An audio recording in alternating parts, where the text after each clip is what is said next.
How do you see this entire situation shape up post Trump taking on office the second time?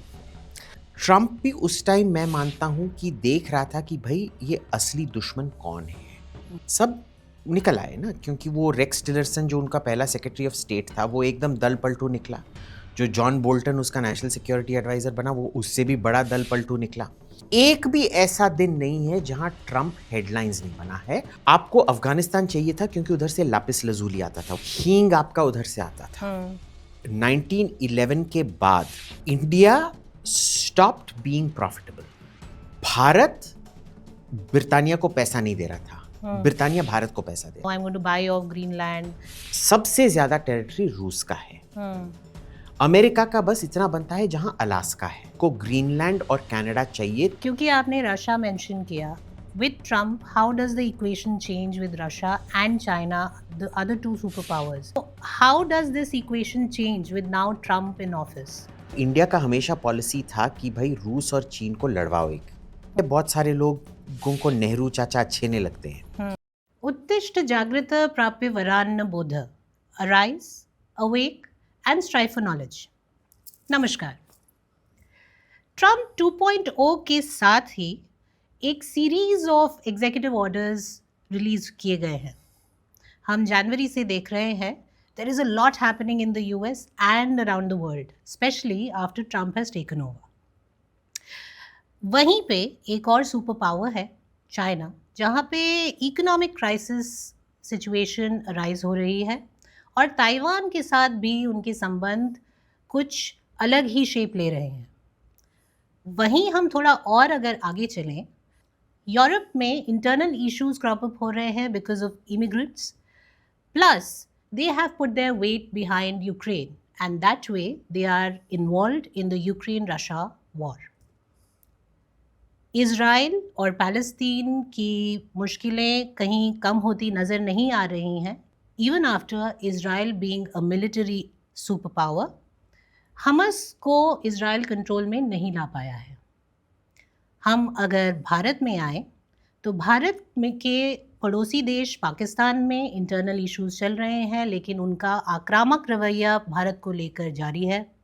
Bangladesh is having a radical Islamist crisis, चाहे वो नेपाल हो, चाहे वो श्रीलंका हो, चाहे पाकिस्तान हो, बांग्लादेश हो, भारत के आसपास की सारी कंट्रीज़ में चाइना का होल्ड बढ़ता जा रहा है। वहीं चाइना का बॉर्डर्स पे भारत के साथ रवैया अब भी कुछ आक्रामक है। इतना कुछ पूरे विश्व में जो हो रहा है, उसमें भारत अपने आप को कहाँ पाता है? And is it really ready for this geopolitical shift and change that is happening around it? ऐसे बहुत से सवाल आपके और मेरे मन में हैं। आज हमारे साथ एक ऐसी पर्सनालिटी जुड़ रहे हैं जो जियोपॉलिटिक्स और डिफेंस इकोनॉमी के एक्सपर्ट हैं। वो बिंदास हैं, बेबाक हैं, अपने ट्विटर में बहुत ही आक्रामक और इंटरेस्टिंग पोस्ट के लिए जाने जाते हैं। हमारे साथ हैं अभिजीत अय्यर मित्रा। अभिजीत जी, आपका बहुत बहुत बहुत धन्यवाद आज के लिए हमारे साथ समय निकालने के लिए। You are welcome to the Indic Pen Uttishtha Bharat series. How do you see this entire situation shape up post Trump taking on office the second time? नमस्ते लिपिका जी, मेरे को आपके पॉडकास्ट में बुलाने के लिए बहुत धन्यवाद। अब मेरे को बोलने से ज़्यादा और कुछ अच्छा नहीं लगता है, मे बी खाना। तो देखिए ट्रम्प का क्या है ना, ये अगर आप देखेंगे इतने सारी चीज़ें एक अड़ियल स्थिति पे आ रहे हैं। Israel, Palestine, Ukraine, Russia, Trump में जो रिपब्लिक वो ट्रम्प डिरेंजमेंट सिंड्रोम जो चल रहा है, और ट्रम्प जो कनाडा पे कर रहा है, जो वो इराक पर भी उसने हमास पर भी उसने इतना आक्रमण नहीं किया होगा पिछले 1 महीने में जितना उसने कनाडा पे किया है। तो ये ना हम अंग्रेजी में कहते हैं सिस्टम्स कोलैप्स, और फिर ये सिस्टम ऑफ सिस्टम्स कोलैप्स की तरह बढ़ रहा है कि सिस्टम इतना ये हो गया ना, ये इलीगल कंस्ट्रक्शन की तरह है। ओके। आपका जो चबूतरा था वो बस 4 फ्लोर के लिए था, स्टिल्ट बेसमेंट और 4 फ्लोर, और ये इलीगल कंस्ट्रक्शन के वजह से 10 फ्लोर हो गया पूरा। ये उसी ओर बढ़ रहा है। अब ट्रम्प क्या कर रहा है इसमें कि वो उसको एक किस्म से रोकने की कोशिश कर रहा है, पर रोकने की कोशिश में एक किस्म से सिचुएशन और थोड़ा डेंजरस हो रहा है। मैं एक्सप्लेन करता हूं कैसे। ट्रम्प 1 में उन्होंने उनका पूरा साबोटाज कर दिया था फर्स्ट प्रेसिडेंसी, 45th प्रेसिडेंसी का। और वो क्यों था कि उन्होंने एकदम झूठा ये रशियन कल्यूजन ये लगा के हर चीज़ में वो बोलते थे ये रूस का जासूस है, व्हाटएवर व्हाटएवर। और ट्रम्प भी उस टाइम मैं मानता हूं कि देख रहा था कि भाई ये असली दुश्मन कौन है। सब निकल आए ना, क्योंकि वो रेक्स टिलरसन जो उनका पहला सेक्रेटरी ऑफ स्टेट था वो एकदम दल पलटू निकला। जो जॉन बोल्टन उसका नेशनल सिक्योरिटी एडवाइज़र बना वो उससे भी बड़ा दल पलटू निकला। तो ऐसे उसने एक दुश्मन कहाँ है उसका नक्शा बना के रखा था। तो जब वापस आया इस बार उसने डिसाइड कर लिया कि भाई ये ना मैक्सिमम ऑफेंस का स्ट्रेटजी, यानी कि मैं अगर पता नहीं नेशनल काउंसिल ऑफ वुमेन कुछ बोलेगा, बट मैं अगर आपको पीटना चाहता हूँ, आप तो बहुत फिट हैं, मैं तो मोटा गेंडा हूँ, तो इसमें क्या है कि मैं आपको अगर एक बार मैंने मुक्का मारा और बोला आज देखो मैंने लिपिका को बहुत मारा है, वो फिर से मेरे को कुछ नहीं करेगी, और मैं जाके घूमने गया, आप क्या करोगे कि आप पहले डॉक्टर के पास जाओगे, सब कुछ ठीक कराओगे, फिर अगले 30 दिन के लिए आप ये मार्शल आर्ट्स क्लास जाओगे, कराटे सीखोगे, फिर जब मैं वापस आऊँगा आपको मुक्का मारने के लिए आप मेरे हड्डी सब तोड़ के रख देंगी। ये ट्रम्प 1 में हुआ था। तो ट्रम्प 2 में ये बंदा बहुत अच्छी तरह से जानता है कि एक मुक्का से कुछ नहीं होता है। हर 15 सेकंड पे मुक्का के बाद मुक्का के बाद मुक्का के बाद मुक्का के बाद मुक्का के बाद मुक्का के बाद मुक्का के बाद मारते जाना है, ताकि पता ही ना चले उसको कि वो मैं उठूंगा कब, डॉक्टर के पास जाऊंगा कब, जिंदा भी रहूंगा कब। सो आप अगर देखोगे पिछले 2 महीने में एक भी ऐसा दिन नहीं है जहां ट्रम्प हेडलाइंस नहीं बना है, और हम सोचते हैं कि कल बहुत जबरदस्त हुआ, आज उससे भी जबरदस्त हुआ। आप it's like a cricket match में चौका लगा फिर छक्का लगा, ट्रम्प क्या कर रहा है, फिर एटर हुआ, फिर टेनर हुआ, फिर 16er हुआ, फिर 24, you didn't even know these shots existed in cricket, सब कुछ हो गया। But what you're saying is this is not impulsive. It is this not is impulsive, very well it thought is out. very calculated. Okay. बहुत ही calculated है कि अगर आप इसको हम डिफेंस में कहते हैं मनूवर वॉरफेयर। मनूवर वॉरफेयर में आप क्या करते हो, आप बस बैठ के इधर आप तोप मारेंगे, वो आप पे तोप मारेंगे, तोपबारी करेंगे नहीं। आप क्या करते हो, इधर से टैंक भेजो, उधर से टैंक भेजो, उधर से टैंक भेजो, इधर उधर, और बमबारी करो और प्लेन लगा के उसको मारो। उसको पता नहीं होना चाहिए किस साइड किस दिशा से मैं तुम पे आक्रमण कर रहा हूं। तुमको लगना चाहिए ये बंदा शायद हवा से आक्रमण करे, शायद तोपबारी से आक्रमण करे, शायद ये जो 10 अलग दिशाओं से जो आक्रमण हो रहा है इसमें कोई भी अंदर आके मेरे को घर में घुस के मारेगा। एंड अल्टीमेटली यू कोलैप्स, क्योंकि आप इतने ओवरवेल्म हो जाते हो। पहली बार क्या हुआ था कि डेमोक्रेट्स का वो जो नैरेटिव आने में ना वो कुछ करता था, और डेमोक्रेट्स को उसके अपोज करने के लिए 4-5 दिन अप टू लग जाता था, फिर नैरेटिव आ जाता था, फिर काउंटर अटैक शुरू होता था, और फिर 2 हफ्ते के अंदर पूरा पॉलिसी को उन्होंने तबाह कर दिया होता। इधर भाई हर दिन ये बंदा कुछ कर रहा है, आपको पता ही नहीं है किसका, अगर मैं आज इसका ऑपोजिशन करूं तो उसका क्या हुआ, वो जो पिछले 10 दिन के लिए कर रहा था। बट वो इस पूरे प्रोसेस में क्या खत्म करने की कोशिश कर रहा है? क्या खत्म करने की कोशिश कर रहा है, ये कहते हैं imperial over expansion. Imperial over expansion क्या है कि जब एक कोई भी देश का, आजकल देश होता है, उन दिनों में साम्राज्य होते थे। करेक्ट। जब साम्राज्य का जमाना था तो उसमें क्या होता था कि एक राइट साइजिंग नाम का चीज है कि भाई हिंदुस्तान में समझ लीजिए मौर्य साम्राज्य की हम बात कर रहे हैं, आपको अफगानिस्तान चाहिए था क्योंकि उधर से लापिस लजूली आता था, हींग आपका उधर से आता था, बहुत महंगा होता था। आजकल आपको लगता नहीं है कि हींग महंगा है, उन दिनों में काफ़ी भी महंगा होता था, ठीक है। आपको पूरा जो पंजाब एरिया है उसका कंट्रोल चाहिए था, क्योंकि उधर एग्रीकल्चर होता था, एग्रीकल्चर का रेवेन्यू आता था। करेक्ट। पूरा गंगा चाहिए था, क्योंकि उधर इतना सारा कॉमर्स होता था। वो एक, हम सोचते हैं कि वो वैसे एक नदी है, वो एक्चुअली एक हाईवे की तरह है जो पूरा का पूरा ट्रेड इकोसिस्टम है, ठीक है। और साउथ में अगर आप जाएं, उड़ीसा में बहुत सारा एग्रीकल्चरल लैंड है, महाराष्ट्र में एग्रीकल्चरल लैंड है, तो बहुत ही इंपॉर्टेंट लैंड था। अब अगर उस साम्राज्य ने ईरान ले लिया होता और तिब्बत ले लिया होता, भाई ईरान में कुछ उगता ही नहीं है, करेक्ट। तिब्बत में कुछ उगता ही नहीं है। और उधर जो कबीले हैं वो बहुत लड़ाकू होते थे। तो आप सडनली ये सब लेके, आपका इनकम नहीं हो रहा है पर बहुत सारा एक्सपेंडिचर हो रहा है कि आप In fighting wars, बस हाँ। मैप में देखने के लिए कि भाई मेरा साम्राज्य इतना बड़ा है, आप बहुत ज्यादा फाइटिंग कर रहे हैं, आप बहुत ज्यादा आप सोना खर्च कर रहे हैं जितना कि सोना आपका आ रहा है। ब्रिटिश एम्पायर के साथ भी यही हुआ था। आपको पता है 1911 के बाद India stopped being profitable. Bharat Britannia को पैसा नहीं दे रहा था, ब्रिटानिया भारत को पैसा दे रहा था। So actually it was तो एक another किस्म से reason for हमने them ही to, हाँ। ब्रिटानिया को मिटा डाला एक किस्म से। अल्टीमेटली हिटलर ने वो एक्सपेंडिचर इतना ज्यादा कर दिया कि वो सस्टेन ही नहीं कर पाए। True. बट 1911 के बाद हिंदुस्तान नेट ब्रिटेन हमको पैसा दे रहा था, हम उनको पैसा नहीं दे रहे थे। रोमन एम्पायर में भी यही हुआ। यूनानी एम्पायर जो था अलेक्जेंडर का, उसी में भी यही हुआ। आप हर एम्पायर को देखेंगे, उसका एक इकोनॉमिक कोर होता है जिससे बहुत सारा पैसा आता है, और फिर जो पेरिफेरल एरिया होता है ना, वो आप बस सिक्योरिटी रीजन के लिए जाते हो, क्योंकि जो कबीले हैं इधर उधर वो देखते हैं कि भाई इस एरिया में बहुत पैसा है, चलो लूटते हैं।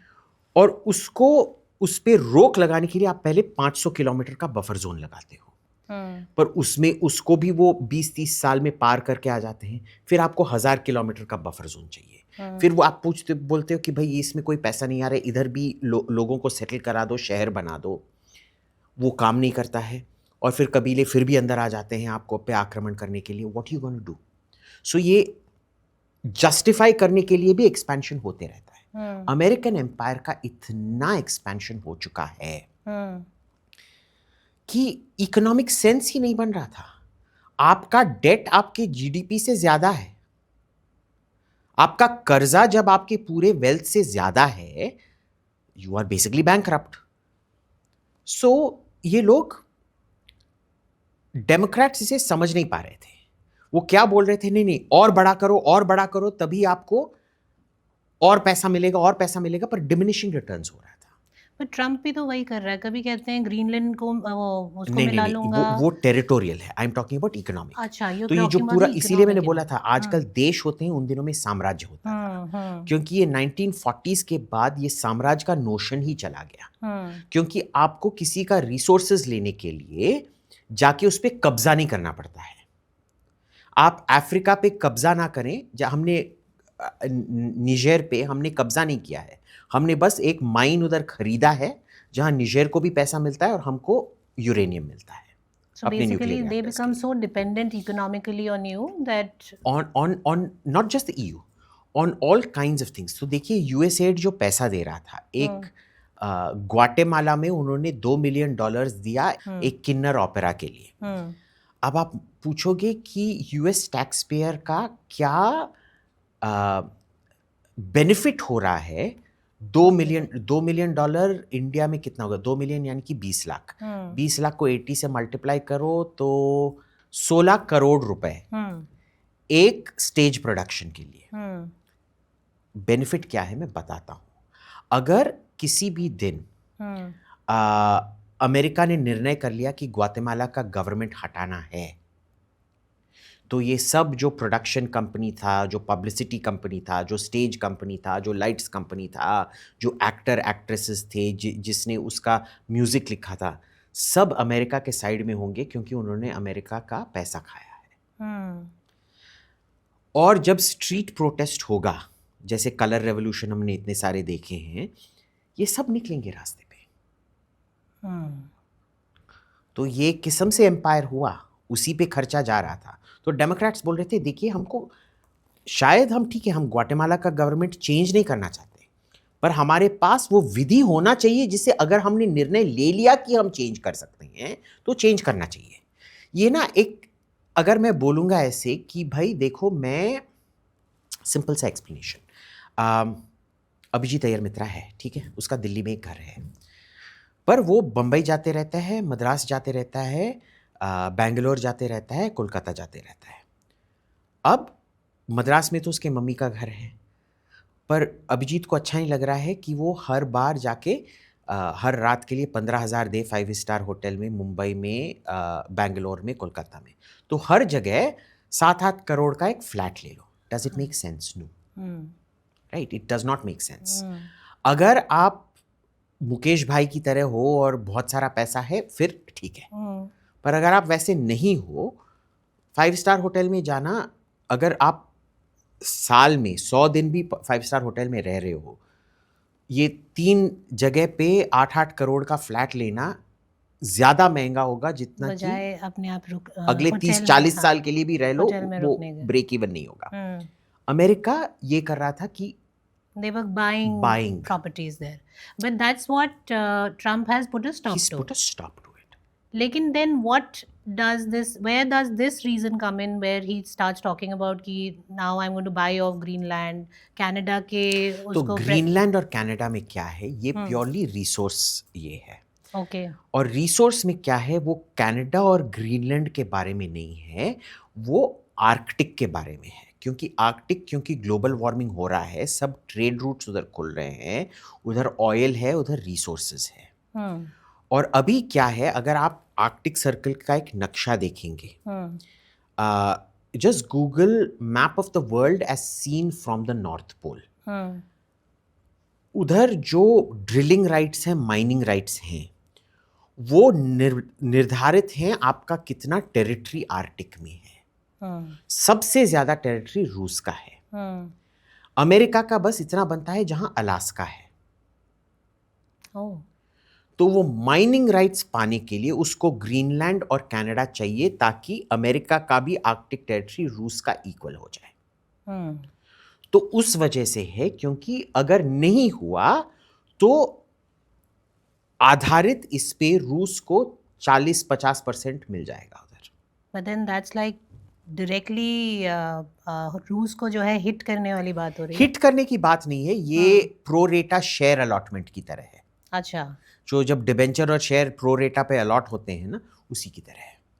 तो ये टेरिटोरियल कैप्चर नहीं है, ये माइनिंग और ऑयल राइट्स के बारे में है। क्योंकि आपने रशिया मेंशन किया, with Trump, how does the equation change with Russia and China, the other two superpowers? क्योंकि चाइना भी एक्सपेंशनिस्ट मोड में है, बिल्कुल, रशिया भी एक्सपेंशन के मोड में ही है, भले ही it's engulfed in a war, but that is the reason behind that war. तो how does this equation change with now Trump in office? तो देखिए, एक जनरल रूल है कि अगर दो बड़े देश हैं उनको कभी भी साथ नहीं आना चाहिए। और इंडिया का हमेशा पॉलिसी था कि भाई रूस और चीन को लड़वाओ एक। मेरे को पता है बहुत सारे लोगों को नेहरू चाचा अच्छे नहीं लगते हैं, बट नेहरू ने एक्चुअली इसमें बहुत अच्छा काम किया था। अच्छा। उन्होंने जाके रूस में क्रुश्चोव से बोला था, अरे आप तो दुनिया के लीडर हैं, आप पूरे दुनिया को संभालो। और चीन में जाके माओ से तुंग को बोलते थे, अरे वो क्रुश्चोव मोटा गेंडा, वो उसको जाने दो, तुम एशिया के राजा तो तुम हो, एशिया के राजा नहीं हो, आप सम्राट हो, सम्राट। वो यूरोप का सम्राट है, उधर जाके बोलता था आप दुनिया के सम्राट हो, इधर आके बोलता था वो सम्राट फमराट नहीं है, यूरोप का छोटा सा राजा है, आप ही असली ये हो, ठीक है। और माओ से तुम जानता था कि ये बंदा क्या कर रहा है। अच्छा। The Chinese actually knew exactly what Nehru was up to. तो हमने हमेशा से रूस और चीन को अलग रखने की, divide and rule, same British policy, we also do it. हमको बहुत लज्जा आती है जब हम बोलते हैं कि डिवाइड एंड रूल कर रहे थे, पर मैं बहुत ओपनली We should बोलता be हूँ pr- हमको we और should be करना proud, चाहिए, हाँ, वी शुड बी वेरी अच्छा, प्राउड ऑफ इट, हाँ। हाँ, और सक्सेस हुआ। हम्म, 62 में जब हमने, सब पूछते हैं आपने अमेरिका का फिर मदद क्यों नहीं लिया? अगर हम लेते फिर हम रूस और चीन को, अब बहुत देखिए, घर में कोई घुसा है, ठीक है, वो आपका ये जो हीरा और सोना है चोरी करने के लिए घर के अंदर घुसा है। अब आप वो हीरा और सोना रोक नहीं पाए हैं उसको लेने से, पर अगर आपने उसको शूट कर दिया होता और वो मर गया होता तो आप जेल में 14-15 साल के लिए जाते। So you avoided the worst by not aligning with America after that. और उसके बाद क्या हुआ कि रूस ने बोला हाँ हाँ ये असली में एक्चुअली हमारे शुभ चिंतक हैं। हाँ, और उन्होंने चाइना के साथ it helped. I won't say it was the main cause, but it was one of the big issues of the Sino-Soviet split. So very important in that. अब अमेरिका क्या कर रहा था? अमेरिका और यूरोप का जो ईस्टवर्ड एक्सपेंशन था NATO का, रूस बोले जा रहे कि भाई मत आओ मत आओ मत आओ, और तुम कह रहे हो हम जाएंगे जाएंगे जाएंगे जाएंगे। तो रूस और चीन पास में क्लोजर आ रहे थे। It was a nightmare for us. So Trump ने जो किया है बहुत अच्छा किया है। so he's again put a nail in between them. Exactly. हाँ, it is not yet a nil. okay, अभी आपने प्लान बनाया है कि इस घर को मैं तोड़ूंगा। रूस और चीन ने जो घर बनाया है उसको मैं तोड़ूंगा। उसमें से ज्यादा बड़ा दुश्मन कौन है? क्योंकि अमेरिका के लिए ज्यादा बड़ा दुश्मन चाइना है, रूस उसके लिए दुश्मन नहीं है टेक्निकली अगर आप देखेंगे। तो रूस और अमेरिका का जब समझौता हो जाता है चीन को कंटेन करने के लिए, तब मैं मेरे घर में पार्टी, सब आके शैंपेन पियेंगे, ठीक है। I hope it comes to that. I think it will come to that. I may come to that. I think Trump has also made a statement in NATO which has also created a lot of friction within. और इसमें problem क्या है NATO में कि मैं आपके Is that part of that? Is it part of that strategy? It is, क्योंकि Europe is the biggest dead weight around. कोई भी ऐसा एक महाबुद्धू नहीं है जो पिछले 20-30 साल से गलती के बाद गलती के बाद गलती के बाद गलती किए जा रहा है और समझता है कि वो दुनिया का सबसे बड़ा विद्वान है। हर चीज पे वो गलत है। इलीगल इमिग्रेशन पे गलत थे, पर वो मानेंगे नहीं कि वो इलीगल इमिग्रेशन पे गलत थे। लिबिया में एक बहुत अमीर सा देश था, एक स्टेबल सा देश था, तबाह करके रख दिया। सीरिया एक स्टेबल देश था, इन लोगों ने तबाह करके रख दिया। इराक एक स्टेबल देश था, अमेरिका ने उसको तबाह करके रख दिया। अफगानिस्तान का क्या हुआ? तालिबान के बाद फिर से तालिबान आए, ठीक है। और ये वो वैसे लोग हैं कि आपने पूछा कि 2+2 क्या होता है बेटा? 10। अच्छा, और फिर वो जाके बोलेगा भी कि भाई देख मैं कितना बड़ा विद्वान हूँ, टीचर मेरे को मान गए। टीचर ने माना नहीं है कि तू विद्वान है, टीचर ने मान लिया है कि तू इतना उल्लू का पट्टा है कि तू सुधारने के लायक ही नहीं है। पर बेटा समझता है कि भाई मैं महाविद्वान हूँ और वो जाके पूरा ढिंढोरा पीटता है। यूरोप उसकी तरह है। वो कहते हैं we are the empire of norms. भाई क्या norms? But how can one not see what's happening? देखिए, जब आपको लगता है कि राहुल गांधी कोई इंट्रोस्पेक्शन कर रहा है कि उसके नेतागिरी में कैसे आप 200 एक बार में उसके बाप के नीचे 400 सीट के ऊपर आया था। एक 400 वाला पार्टी अब एक 50-40-90 पार्टी बन गया है। वो सोच नहीं रहा है। उसके दिमाग में वो यही बच्चा है ना जो 2+2 is 10, उस बच्चे की तरह है। जब आप होते हो आपको नहीं लगता है कि आप मूर्खता कर रहे हो। Do you think Europe will be able to manage this war on its own?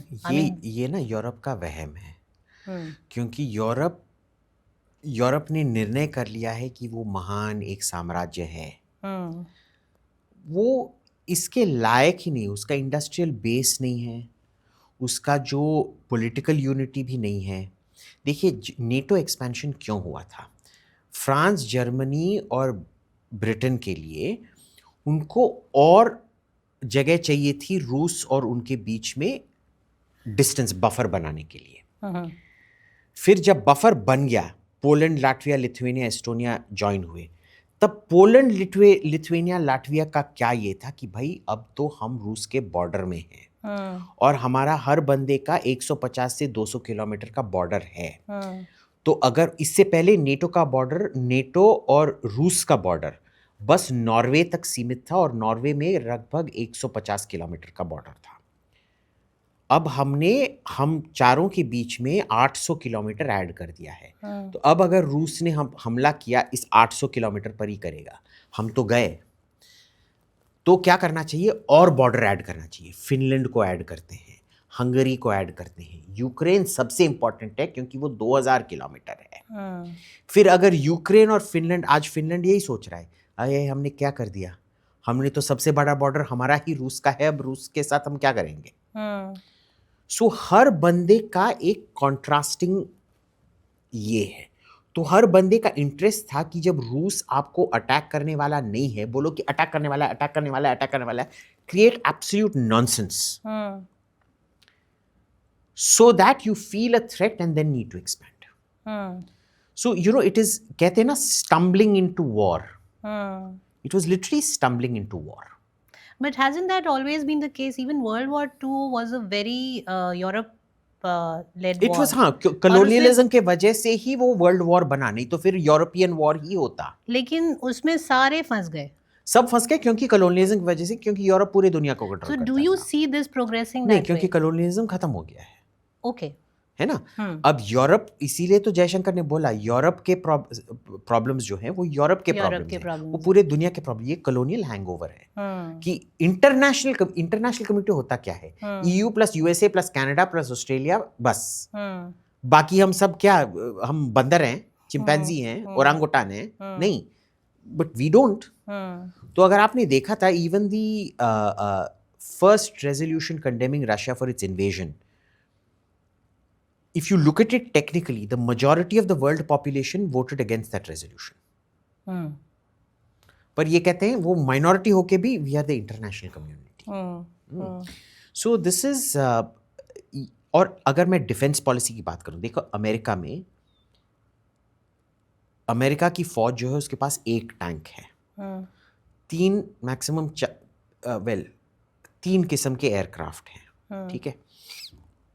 जहाजें जो मेन डिस्ट्रॉयर है बस एक ही टाइप का उनके पास। ओके। वेल, नाम के वास्ते 2 हैं पर टेक्निकली एक ही टाइप के 70 डिस्ट्रॉयर हैं उनके पास। यूरोप में देखो 15-20 किस्म के डिस्ट्रॉयर हैं। एयरक्राफ्ट भी आपके पास 5-8 हैं, 3 तो आप ही प्रोड्यूस करते हो, ठीक है। स्वीडन का ग्रिपन है, नॉर्वे ने F-35 ले रखा है, कई जो F-35 अफोर्ड नहीं कर सकते हैं उन्होंने F-16 लेके रखा है। फिर जर्मनी और ब्रिटेन के पास यूरोफाइटर है, फ्रांस के और ग्रीस के पास राफाल है, कई लोग अपना मिराज 2000 रख रहे हैं, कई लोग F-18 खरीद रहे हैं। यार ऐसे तो चलता नहीं है ना, एक यूनिफॉर्मिटी होना चाहिए, वो भी नहीं है। क्योंकि यूरोप में हर चीज़ वर्क शेयर के बेसिस पे है, आपको सबसे सस्ता सबसे बढ़िया नहीं मिलेगा। अगर समझ लीजिए घर में यूरोपियन डिफेंस इंडस्ट्री खानदान की तरह है, ठीक है। अब जब आपको गाड़ी खरीदनी है, आप जाके बाहर देखोगे कि सबसे अच्छा गाड़ी आपके बजट में कौन सा मिल रहा है, आप वो खरीदोगे। पर आलू के पराठे पे ये नहीं होता है। आलू के पराठे पे दादी माँ बोल रही है मैं सबसे अच्छा पराठा बनाती हूँ, नानी माँ बोल रही है नहीं मैं सबसे अच्छा पराठा बनाती हूँ, बीबी बोल रही है नहीं मैं सबसे अच्छा पराठा बनाती हूँ, जो बेटा आपका शेफ स्कूल में गया है वो बोल रहा है नहीं मैं सबसे अच्छा पराठा बना रहा हूँ। असली में वो ढाबे वाला जो है वो सबसे अच्छा पराठा बनाता है, सबसे सस्ता बनाता है। बट आपको कोई ऑप्शन ही नहीं रहेगा क्योंकि दादी, नानी और बीबी बोलेंगे हाय मेरा बेटा, बेटा का परोठा कर लो। और बेटा क्योंकि शेफ स्कूल में है वो क्या करेगा, अमेरिका से 1000 रुपए का, ये देखो ये बहुत बढ़िया रसेट गोल्ड पोटैटो है, अमेरिका से मंगवाएगा। फिर साइबेरिया से बहुत अच्छे क्वालिटी का आटा मंगवाएगा, वो भी 1000 रुपए का होगा। जो आपको सबसे बढ़िया सबसे सस्ता उधर 20 रुपए का मिलना था, वो इधर आपको 2000 रुपए में एक पराठा का मिलेगा। एंड क्योंकि आपका बेटा है आपको वही लेके खाना पड़ेगा। यूरोपियन डिफेंस प्रोडक्शन ऐसा है। चल नहीं सकता है, चल नहीं सकता है। ओके, अब अगर हम तीसरी सुपर पावर की बात करें, चाइना की, चाइना में क्या हो रहा है? चाइना में वाकई ये जो इकोनॉमिक क्राइसिस हो रही है, बताई जा रही है, और ये बताया जा रहा है कि इंटरनली जो है जनता बहुत मतलब I think they are unsatisfied, dissatisfied with the way you know she is going ahead with controlling everything around, including free speech तो है ही नहीं वहाँ, लेकिन still going even worse in that. China में क्या हो रहा है और चाइना को आप कैसे देख रहे हैं? They continue with their expansionist mode, but internally also problems are brewing, जी। जैसा कि यूरोप में भी इंटरनली प्रॉब्लम्स। तो जब आपका घर खुद ठीक नहीं है, आप कितना अपना एक्सपेंशनिस्ट मोड रख सकते हैं प्रॉपर? तो चाइना में क्या है देख लीजिए, जितना उनका आर्थिक स्थिति बिगड़ते जाता है ना, उतना ज़्यादा खतरनाक बनते जाते हैं। ओके। क्योंकि उधर क्या है कि हर चीज़ उधर चौपट हो रहा है। आपका जो ट्रेन सिस्टम है, हिंदुस्तानी लोग ना चाइना के ट्रेन देखते हैं, सुपर फास्ट ट्रेन देखते हैं और बोलते हैं भाई वाह, हिंदुस्तान में क्यों नहीं किया? इसीलिए नहीं किया क्योंकि वो चौपट हो गया। It is now $1 trillion in debt, okay. not debt, unrecoverable costs. It is not profitable at all. देखिए, अगर आपने फॉर एग्जांपल आपने अगर दिल्ली से मुंबई एक बुलेट ट्रेन रखा जो 400 किलोमीटर प्रति घंटा जाता है, उसमें काफ़ी सारे लोग हैं जो उस ट्रेन पे चढ़ेंगे। बिजनेसमैन चढ़ेंगे क्योंकि एयरपोर्ट में जाने के लिए आपको 2 घंटे पहले घर से निकलना पड़ता है, फिर 1 घंटा एयरपोर्ट का झंझट होता है, फिर 2 घंटे का फ्लाइट होता है, फिर निकलो तो अपने लगेज के लिए वेट करो, एयरपोर्ट में टैक्सी का झंझट, वो सब। तो 2 घंटे के फ्लाइट के लिए आपके 5-6 घंटे बर्बाद हुए। ट्रेन स्टेशन में ऐसे नहीं होता है। आप ट्रेन पे चढ़ो, अपने बैग के साथ कोई सिक्योरिटी भी नहीं होता, ऑलमोस्ट ना के बराबर होता है। ट्रेन पे चढ़ो, जाओ, और train time is only from station to station, ठीक है। तो देर is no, the gates will close 40 minutes before departure. भाई 40 मिनट पहले आप काय को गेट क्लोज कर रहे हो? बट होता है। तो ये सब के वजह से बहुत सारे बिजनेसमैन 1000 का भी टिकट लेंगे। अभी दिल्ली का मुंबई फ्लाइट 8000 का चल रहा है। अगर 2000 का भी आप टिकट बेच लो और वो ट्रेन 3 घंटे में पहुंच जाता है, ठीक है, it is 1 hour more than the flight, but it is still 3 hours less than the total time you take catching your flight, ठीक है। And we all have started thinking like that now. Exactly. So China में ये train का problem है कि उन्होंने दिल्ली से मुंबई का ट्रेन नहीं लगाया है, उन्होंने रोहतक से झबुआ का ट्रेन चलाया है। मतलब इनकॉन्सिक्वेंशियल स्टेशंस को भी इंक्लूड किया है, just to show that the network it's a robust network. Exactly. हाँ भाई, कैसे, and those trains are very expensive. कौन उस ट्रेन पे चढ़ेगा भाई? So it's becoming very problematic. Construction में भी यही हो रहा है। Construction is $3 trillion in bad loans. Industry, we don't know how much the bad loans are. और देखिए, चाइना जो करता है ना प्राइस फिक्सिंग और क्या डंपिंग इसेंशियली, क्योंकि हर चीज़, हर कंपोनेंट जो आप बना सकते हो, चाइना हमेशा उससे ज़्यादा सस्ता बनाएगा। पर उसमें कॉस्ट, प्रोडक्शन कॉस्ट और सेल कॉस्ट में कोई ये नहीं है। आप समझते हो चाइना चीप में बना रहा है, नहीं बना रहा है। चाइना एक्चुअल क्या कर रहा है, चीप में बेच रहा है। शायद उसका इनपुट उसके सेल प्राइस से ज्यादा था। And that's only to disrupt the market. It is only to disrupt the market, but they don't realize they're losing money exactly like the USSR did. USSR में तो इकोनॉमिक्स की कोई knowledge ही नहीं थी। वो मानते थे कि इकोनॉमिक्स बहुत घटिया चीज है जो कैपिटलिस्ट लोग करते हैं। चीन has gone down that exact same path now. Number 1 तो चीन की जो आर्थिक स्थिति है बहुत ही गंभीर है। प्रॉब्लम क्या है कि आजकल हम मानते हैं, एक ज़माने में आपका करेंसी आपके गोल्ड रिजर्व के अगेंस्ट पेग होता था। यानी कि मेरे पास 20 टन का गोल्ड है, सबको पता है मेरे पास 20 टन का गोल्ड है, तो अगर मैंने मार्केट में 1 लाख करोड़ का रुपए डाला, आपको पता है उस रुपए का एग्जैक्ट क्या वैल्यू है गोल्ड स्टैंडर्ड के। आजकल the dollar, for example, is pegged to US debt. कर्जा कोई, यार आपका करेंसी कैसे आपके कर्जे पे डिपेंडेंट है?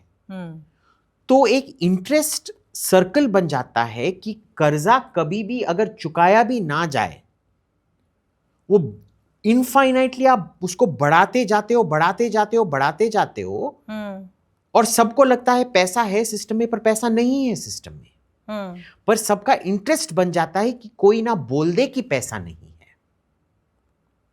2008 में चीन के पास पैसा नहीं था, ऐसे ही हो गया था, but they avoided a market collapse, क्योंकि सबका किसी का भी इंटरेस्ट नहीं था कि चाइना का मार्केट कोलैप्स हो। So this is basically the entire system is floating on a belief that China is solvent. But does that is that an opportunity for India? It's a big opportunity for India, और but India it's not that we can do much. ये अब भारत का सौभाग्य है कि Xi Jinping जैसा महामूर्ख उधर बैठा हुआ है। क्योंकि शी जिनपिंग, अगर आप देख ऐसे रहे थे, बहुत से भारतीय नहीं मानते हैं, by the हाँ way. वैसे पता है मेरे को। क्योंकि भारतीय मानते हैं कि अगर आपने, जहां आप बात समाधान करके एक स्थिति को निपटा सकते हैं, वो उल्लू का पट्टा है, पर जो डंडा लेके मारता है वही सबसे बड़ा विद्वान है। ये हिंदुस्तान का सोच विचार है, क्योंकि हिंदुस्तान में कोई डंडा उठाता ही नहीं है। तो वो देखते हैं कि अगर कि ये ना, जब मेरी तरह बंदा जब एक वो हट्टा गट्टा मस्कुलर पुलिसमैन को मारते हुए देखता है, लाइक यार काश में वैसे होता, ये असली पावर होता है, मेरे पास पावर नहीं है। तो हिंदुस्तानियों का ये प्रॉब्लम है, ठीक है। तो ये this is just jealousy talking.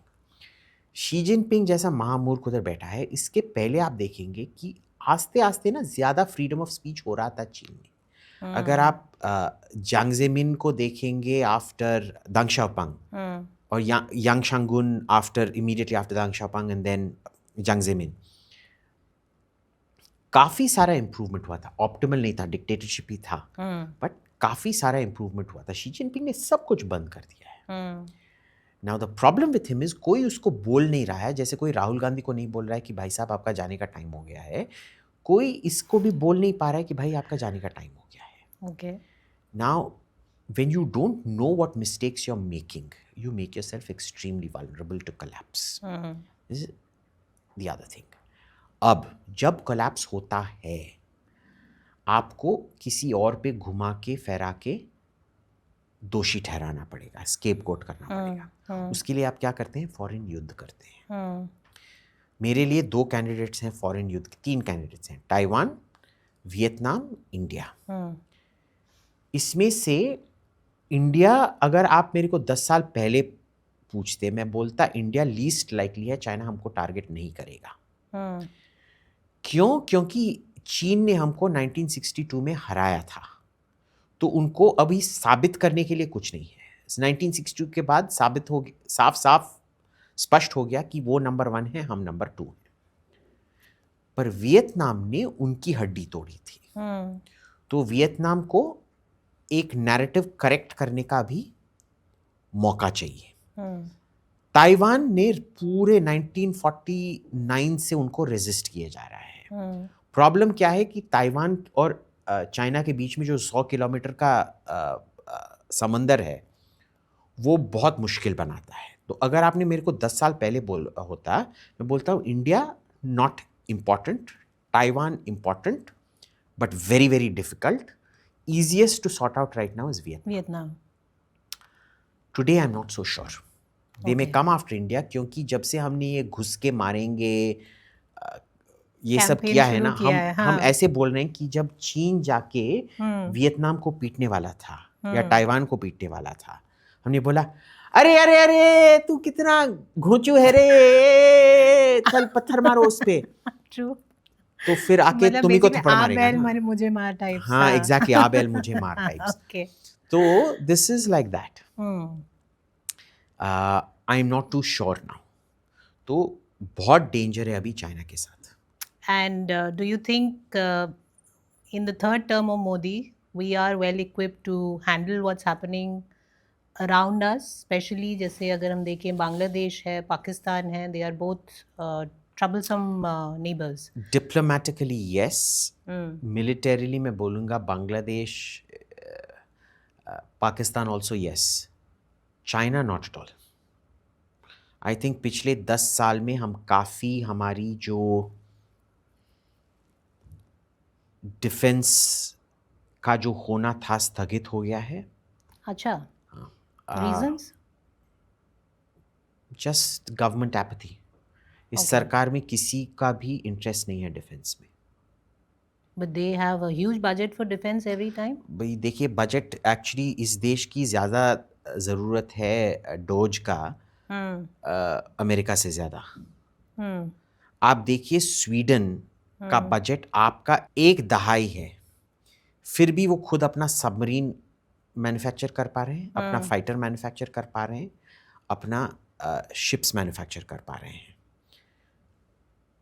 आपका उनसे 10 गुना बजट है, आप अभी तक क्या बन पाए? सी यू नीड बल्क. आपके पास बल्क कहाँ है? आपका एक सिंगल इंजन फाइटर आपने प्रोग्राम 40 साल से चलाए रखा है. ना ही तो आपका फाइटर 40 साल में आया है, ना ही तो आपने ठीक ठाक से देखिए. हमने अल्टीमेटली अगर आप देखेंगे टोटल मिग 21 प्रोडक्शन जो था इंडिया में, लगभग 700 के पास हमने प्रोड्यूस किया था. आपको अभी तक अगर आपने प्लान पे स्टिक किया होता, कम से कम 400 सिंगल इंजन फाइटर्स मिल गए आपके होते, एयरफोर्स में होने चाहिए हो. Where are they? शिप्स में you don't need 3 of every kind of ship. You need one very advanced ship which you then buy 40-50 of. Submarines आपको ये नहीं है कि आप 6 स्कॉर्पियन खरीदो, फिर एक और प्रोग्राम चलाओ, 10 किलो जो भी ऑब्सोलीट हो चुके हैं, जर्मन सबमरीन जो ऑब्सोलेसेंट हैं. ऐसे नहीं चलता है भाई. आई डोंट थिंक ये देखिए, डिफेंस में हमेशा 2 चीज़ें होते हैं, domestic production and operational imperative. इस सरकार ने डोमेस्टिक प्रोडक्शन पे इतना फोकस कर दिया है, और 10 साल में दिखाने के लिए ज़्यादा कुछ है नहीं except the missile programme. Missile programme has been fantastic, but not the other programmes. कि आप ऑपरेशनल कैपेबिलिटी को भूल गए. अगर चीन ने हमला किया, मैक्सिमम मे बी 20-30 दिन हम टिकेंगे, उसके बाद forget about it. Is that so? या और हम राम भरोसे बैठे हैं कि पिछले वॉर्स की तरह वो भी 10-15 दिन ही चलेगा. एक बात बताइए, बिकॉज हम चीन और भारत की बात कर रहे हैं और वॉर्स की बात कर रहे हैं, ये जो सुब्रमण्यम स्वामी कहते रहते हैं कि Modi is not telling everybody but some part of India has already been captured by चीन, इसमें कितना ट्रूथ है? Well, we know parts of China are occupied. See, the thing is, there is a caveat to this. How much more land has been lost by Modi? हाँ, मतलब ठीक है, हाँ. You understand? Okay. And the answer to that is 0. अच्छा. हाँ. ठीक है, जो लैंड जिसकी बारे में हम बात कर रहे थे उस पे हमारा कोई भी कब्जा नहीं था. Okay. ठीक है. Now, when you say this is like holding Modi responsible for what Nehru lost, what Indira Gandhi lost, what Rajiv Gandhi lost, what I.K. Gujral lost. Yeah, come along. Okay, understood. It is technically correct, but it is contextually wrong. What you should ask is कि मोदी के नीचे कितना extra land हम खो चुके हैं. And the answer is, I won't say it's 0, maybe 1 or 2 square kilometers here. It's very difficult to mark the territory mark that it. clearly. But nothing. Yeah, nothing. Negligible. Yeah. Okay. और फिर वो बोलेंगे patrolling rights आप खो गए हो. भाई, patrolling rights are like आप पड़ोसी के घर में जाते थे, उसका गेट खोलते थे, उसके बगीचा में जाते थे और फिर घंटी बजाते थे.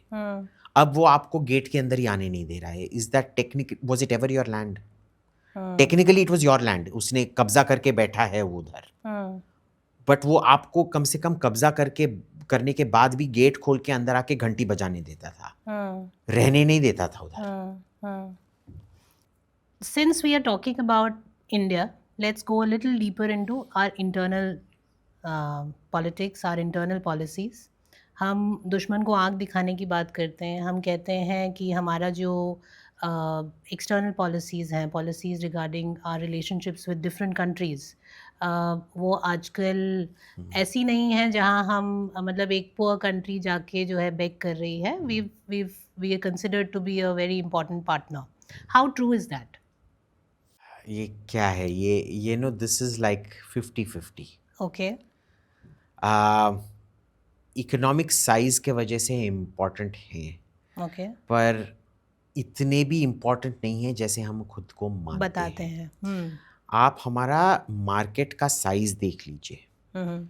अगर हम असली डिस्पोजेबल इनकम जो देखेंगे हिंदुस्तान का, वो लगभग पूरे ऑस्ट्रेलिया का साइज है. ऑस्ट्रेलिया में कितने लोग हैं? 28-29 मिलियन पीपल. इट इज़ रफली दैट साइज. बाकी का जो आपका मार्केट है ना, it is too poor to be able to buy foreign stuff. They buy cheap Chinese phones and things like that. Now, is Australia important? Australia is very important. But if you ask me, is Australia in the same league as China or America? It is not. Not in comparison. It is not even in the same league as France or Germany. Mm. So, हमारा importance आता है कि हम Australia का market size हैं, at least the real disposable income market size, और हमारे पास परमाणु हथियार हैं, ठीक है, न्यूक्लियर वेपन्स, और रिलेटिवली बड़ा फौज है. इफेक्टिव फौज इज अ डिफरेंट मैटर, बड़ा फौज है. अब आपको उससे जो बनाना है बना लीजिए. अब मैं क्या करूँगा? अगर आपको लगता है, मेरे हिसाब में we are at best a middling par, a middle par. I won't even say we're a high middle par. अगर आप मोस्ट ऑफ आवर व्यूअर शायद दिल्ली में होंगे, तो अगर हम दिल्ली में रहते हैं, हिंदुस्तान को अभी लगता है कि हमारा घर एपीजे अब्दुल कलाम रोड पे है, या पृथ्वीराज मार्ग पे है, या अमृता शेरगिल मार्ग पे है, जबकि 90% जब नहीं है. जब असली में आप देखोगे, जो बहुत आपके शुभ चिंतक हैं, वो बोलेंगे सर उतना तो नहीं, पर कम से कम आप जोरबाग या सुंदरनगर में रहते हैं. जी. एक्चुअल में मेरा हिसाब से हम सरोजनी नगर में रहते हैं. अच्छा. या पीतमपुरा में रहते हैं. But tell me Abhijeet, how ठीक है, इम्पोर्टेंट. पीतमपुरा जैसे भी वो बहुत घटिया है, नहीं, पीतमपुरा में नहीं रहते हैं. चलो, सरोजनी नगर में सरकारी फ्लैट में रहते हैं. जी. जी.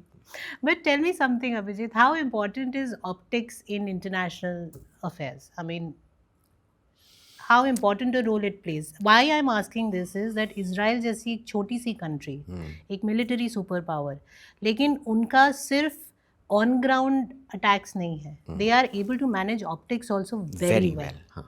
How important is it for any country? देखिए, optics are very very important, पर वो सब्स्टिट्यूट नहीं है रियल पावर के लिए. देखिए, इजराइल के पास रियल पावर है. इजराइल क्यों अमेरिका को मोर और लेस पूंछ से हिला सकता है? तो अरब लोग बोलेंगे ये यहूदी साजिश है, वो पूरा, then they will take out the protocols of the elders of Zion and show you कि उन्होंने कैसे विचक्राफ्ट किया है, वो किया है, उनके अमेरिकन के दिमाग में उन्होंने चुड़ैल रख के कंट्रोल कर रहे हैं, पता नहीं क्या क्या कर रहे हैं. ठीक है. नो, द जूइश डायस्पोरा जो है फाइनेंस में बहुत स्ट्रांग है और बहुत पेट्रियाटिक है, और इजराइल ने बहुत अच्छा काम किया. उनको नेतन्याहू अच्छा नहीं लगता होगा, पर वो इजराइल पे जान निछावर रखते हैं. पॉलिटिकली बहुत स्मार्ट और कनेक्टेड हैं. Finance makes the world go around. You know what they से ना, जो डरा कर भी हासिल नहीं किया जा सकता, वो पैसे से हासिल किया जाता है. True. Second, and probably more important, is Israel is such a powerhouse of intelligence. Intelligence जो है ना, आप गांजा या हशीश पीते हैं? नहीं पीते हैं. Very sad. मैं भी नहीं पीता हूँ, पर अफगानिस्तान में तालिबान के साथ मैंने बैठ के हशीश फूका था, ट्राई किया था. अच्छा. तो क्या होता है ना, हम समझते हैं कि ये जो F-16 है या F-35 है या सुखोई 30 है, ये गांजा है.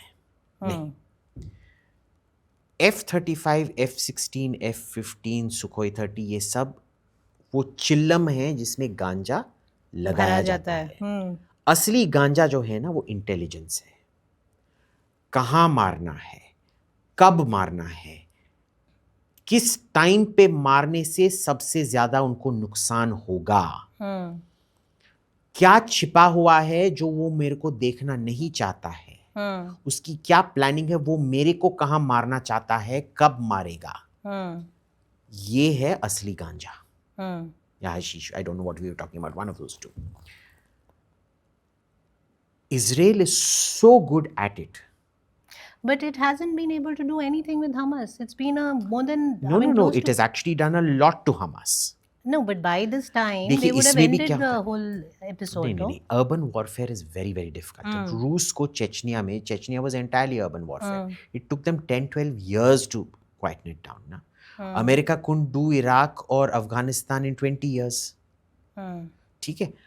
Hamas was the issue was it is a small urban area जहां हर square inch पे, but the entire Hamas leadership has been wiped out. Why are we not talking about the fact that Hezbollah is today non-existent?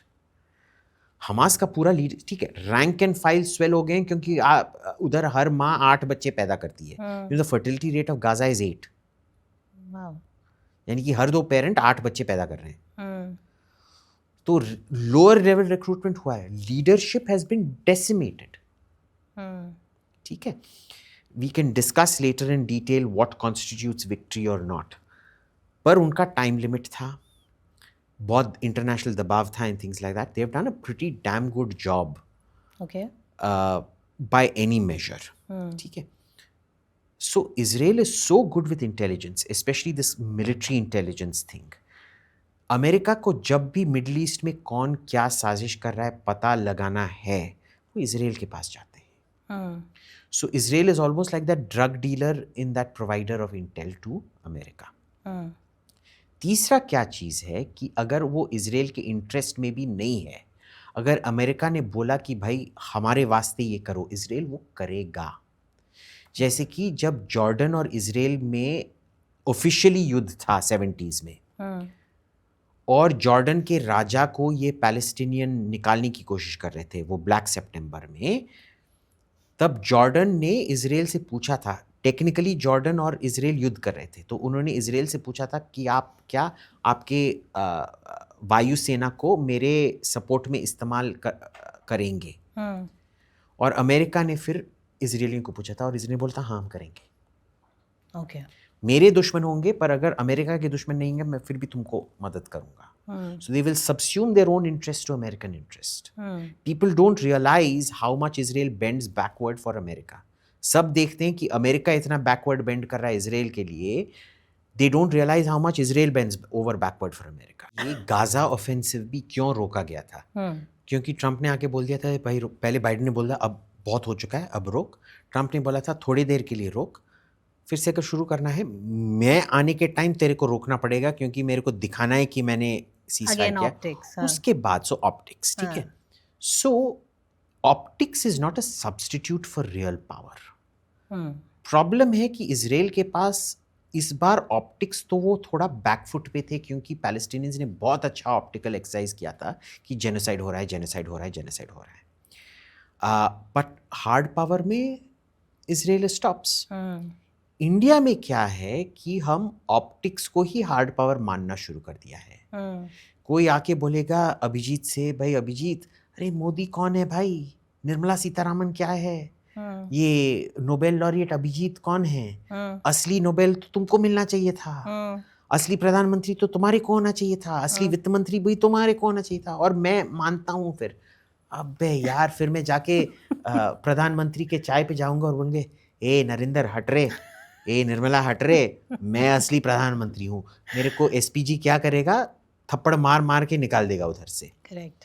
So you know मतलब optics के साथ actual power भी होना उतना ही जरूरी है. आई एम अफ्रेड कि हम अपनी औकात से बहुत ज्यादा आगे जा चुके हैं ऑप्टिक्स में. It is dangerous, it is very dangerous. चलिए Abhijit, in this round we'll just quickly, I'll ask you some questions and I'll expect that if you can answer them as quickly as possible. These are primarily relations between all the other countries and India. और देखते हैं कि कैसे उसका वो निकलता है. So if we talk about India and US under Trump administration. Hmm. Tariffs implement हो रहे हैं. He's talking about reciprocal tariffs. How do you think this relationship going forward? Though he calls Modi मेरे मित्र हैं, but दोस्त दोस्त ना रहा, प्यार प्यार ना रहा भी हमें कभी कभी देखने को मिलता है. देखिए, मोदी और ट्रम्प का रिलेशनशिप जो है ना, वो think of it as a marriage. All relationships are like a marriage. Okay. The husband or wife is not going to be 100%. Okay. The husband might be perfect in every regard, but he snores at night, and that drives you mad. Okay. The wife may be perfect in every regard, but she has a salt sensory problem, so she ends up putting too much salt in everything. Okay. So will you divorce your wife for that? Will you divorce your husband for that? Nahin, na? So it's like that. You're not going to get 100% of what you want out of anything. The point is कि Trump हमारे फायदे का है कि नहीं? against China, he's on our thing. Bringing Russia and America together, containing China, he's on our thing. Okay. Europe को अपनी औकात दिखाना, he's on our way. Is he all for giving us more technology, whatever we want? Yes, he is. अब tariffs में is he on your side? No. क्योंकि आपने Harley Davidson पर tariff लगाए रखा है, आपने डक मीट पर. भाई अगर टैरिफ निकालोगे भी, हार्ली डेविडसन इधर खरीदा क्यों? क्योंकि इधर जब आपको कुछ खरीदना पड़ता है, आप जाके रॉयल एनफील्ड खरीदते हो, ठीक है ना. अगर आप जाके डक मीट इधर कौन खाता है भाई? आसाम में खाते हैं, बंगाल में थोड़ा खाते हैं, कश्मीर में खाते हैं, केरला में खाते हैं, पर उसके सिवाय कौन सा बड़ा मार्केट खुलने वाला है? फोर्ड था ना, Ford was a very big company out here. Ford EcoSport जो था, वो लगभग 4-5 साल के लिए इंडिया का सबसे मारुति भी से भी ज्यादा पॉपुलर गाड़ी था वो. और फिर क्या हुआ कि फोर्ड ने वो प्रोडक्ट लाइन को मॉडर्नाइज नहीं किया, इम्प्रूव नहीं किया, वही गाड़ी 7-8 साल से वही गाड़ी बेचे जा रहे थे. You ultimately collapsed under your own weight. So you know it is no relationship is going to be perfect. हाँ, टैरिफ्स में और शायद बिगड़ने के का भी ये है, पर geopolitically, foreign policy wise not at all. And specially for Modi and the right wing, जो इस बंदे ने यूएसएड को करके रखा है और स्टेट डिपार्टमेंट और एनजीओ को करके रखा है, उसके लिए तो मैं बोलता हूँ कि हर बीजेपी सांसद को आरती का थाली निकाल के रोज ना ना ना ना ना ना ना ना ना लिटरली ये है तेरे कदम, कभी खुशी कभी गम, आरती लगाना चाहिए उसको. आपने मियाँ बीवी की बात की, हस्बैंड वाइफ की बात की. आजकल जो लोग दिख रहे हैं हस्बैंड वाइफ की तरह, I mean it could be a controversial statement, but वो है ट्रम्प और Elon Musk. How do you view that partnership going? Actually, I see it blowing up at some time. Okay. Two extremely strong personalities will never be in sync forever. अभी के लिए अब देखते हैं वो ब्लो अप कब होता है. 4 साल में होता है, 2 साल में होता है, या 8 साल में होता है. अभी तक के लिए आई थिंक ट्रम्प बहुत वाइज है कि इलॉन मस्क का 2 साल का टर्म लिमिट है. 2 साल के बाद डॉज को बंद किया जाएगा. तो I think Trump has managed it well in that sense कि वो बहुत मैनेजरियल है. उसको पता है कि भाई ये बंदा मेरे क्षमता का है, तो इसको ना 2 साल से ज्यादा नहीं रखना चाहिए, तो सीधे सीधे बोल दिया. So that is actually a very good managerial strategy. देखो, managers aren't meant to come up with great products. Managers are meant to know कि मेरे टीम में कौन इंटेलिजेंट है, उसको बढ़ावा देना, और जो इंटेलिजेंट है ना, उसका सर भी बहुत फूला होता है. Of course. तो how to avoid interpersonal conflicts between all the intelligent people, that is a managerial skill. I think Trump is fairly good at it, and I think that's what he's doing at the moment. So at least for the next 2 years, I don't see a problem, but you never know. I mean, with two huge personalities. How do you see the Israel and Palestine conflict shaping up in the next, in the next year or so? अभी फिर से बमबारी शुरू होने वाली है. Correct. हाँ, होने वाली, और क्या. I don't think Israel rest करेगा जब तक हमास मिट पूरी नहीं तरह जाता वाइप है. आउट ना हो जाए. जो हिटलर को किया गया था वही हमास को करने किया की कोशिश जाएगा. करेगा. अभी मैं मानता हूँ कि अगर हमास ने हॉस्टेजेस रिटर्न नहीं किए, ट्रम्प ये अपने आप पे एक पर्सनल अटैक मानेगा और वो इजराइल को बोलेगा कि भाई तू जाके मिटा दे। और फिर क्या होगा पता है आपको? वो टर्की और कतार पे दबाव लगाना शुरू कर देंगे कि कतार तुम अपना सब रिश्ता तोड़ दो, अल जजीरा का ये हमास सपोर्ट बंद कराओ, और टर्की से बोलेंगे भाई तेरा दो ऑप्शन है, हमास को सपोर्ट करना है तो नेटो से निकल। Okay. India Russia, Excellent relationship. it will continue. It will continue. And if America gets closer to Russia, even better. How do you see Bangladesh situation shaping up and whether India will get involved directly or not? देखिए, बांग्लादेश में ना हमारे सबसे बड़े दोस्त हैं उधर मोहम्मद यूनुस। अच्छा, आप ऐसा क्यों कह रहे हैं? क्योंकि वो इतने एक ओन गोल स्कोर करने वाले बंदे हैं, हमको कुछ करना ही नहीं पड़ेगा। मोहम्मद यूनुस खुद अपने देश को तबाह कर रहा है। Never interrupt your enemy while he is making a mistake. Mohammad Yunus को तो भारत रत्न मिलना चाहिए। Okay. ठीक है, तो वो आप देख लीजिए, आप मेरी बात मानिए जब मैं बोलता हूँ कि मोहम्मद यूनुस इतना बर्बाद करके रखेगा बांग्लादेश को कि अगले 2-3 साल में शेख हसीना वापस लौटेंगी बांग्लादेश और उनका जय जयकार करके करोड़ों लोग स्ट्रीट पे निकलेंगे उनको वापस वेलकम करके, और उस टाइम पे मोहम्मद यूनुस, खालिदा जिया, ये जमाते इस्लामी सब फायरिंग स्क्वाड पे लाइन अप होंगे। ब्रिक्स का क्या फ्यूचर है? ब्रिक्स का कभी ना तो कोई फ्यूचर था, ना ही तो कोई फ्यूचर है, ना ही तो कोई फ्यूचर रहेगा। वो आपने वो क्या, वो कौन सा फिलिप्स बल्ब का या बजाज लाइट्स का, वो ये है ना, वो ज्योतिष उसका लड़के का हाथ देखता है, हाँ बहुत अच्छा फ्यूचर है, और फिर लाइट ऑन होता है, अरे तेरा तो फ्यूचर ही नहीं है। ये उसकी तरह है। तो जो लोग बोलते हैं कि ब्रिक्स का कोई फ्यूचर है, वो ट्यूबलाइट है। आपको ट्यूबलाइट याद है? हमारे जमाने में होता था ना ट्यूबलाइट, फ्लिकर करके चलती थी, tip tip tip tip tip करके फिर पटाक करके ऑन होता था। उसकी तरह है। यूजलेस ऑर्गेनाइजेशन, टॉक शॉप, बस नाम के वास्ते बना है। You are better off displaying your dogs at the International Dog Show, Crufts International Dog Show in London, than you are attending a BRICS summit. So I'll come to the first question in the end. कि इस पूरी situation में how do you think India is placed and what should it be doing in the next couple of years? The big danger now is Europe. Okay. And I'll tell you why. रूस, America और India का एक shared interest है कि China को contain करो। Europe को China contain करने में कोई इमीडिएट नेसेसिटी नहीं है। उनका प्रॉब्लम है उन्हीं के ब्लंडर्स के वजह से रूस को कंटेन करना, और रूस को कौन कंटेन कर पाएगा? China.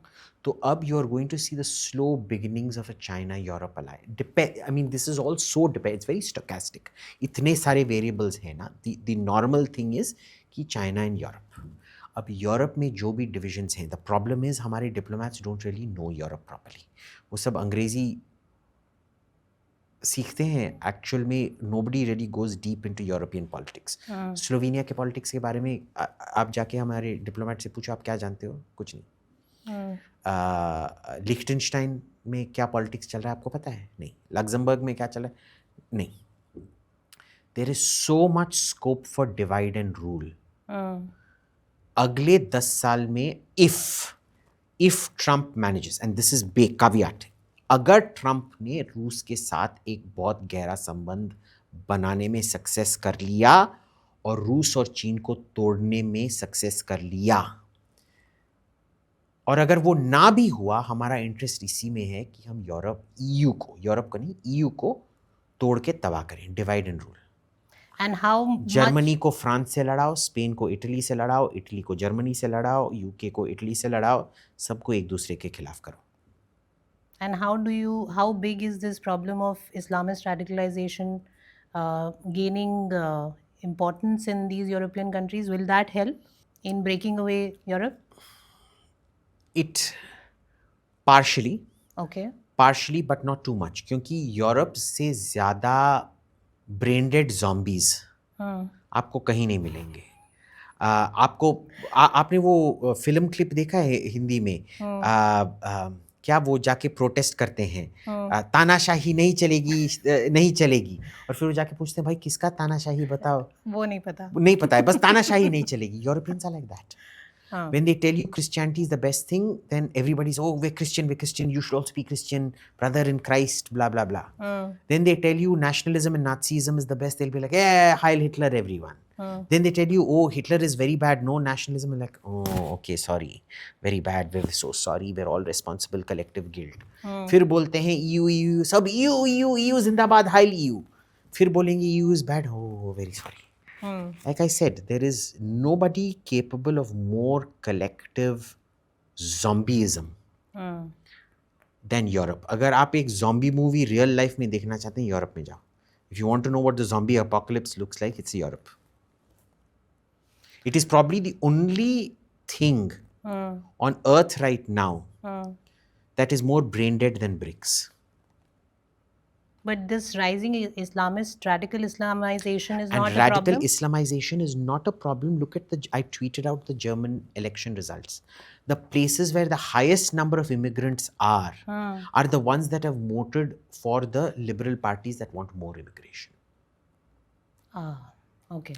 Europeans are so zombified and brain dead, and they are so racked by war guilt and the Holocaust and all of that, they are not able to have an honest introspection of themselves. They can't be honest with themselves.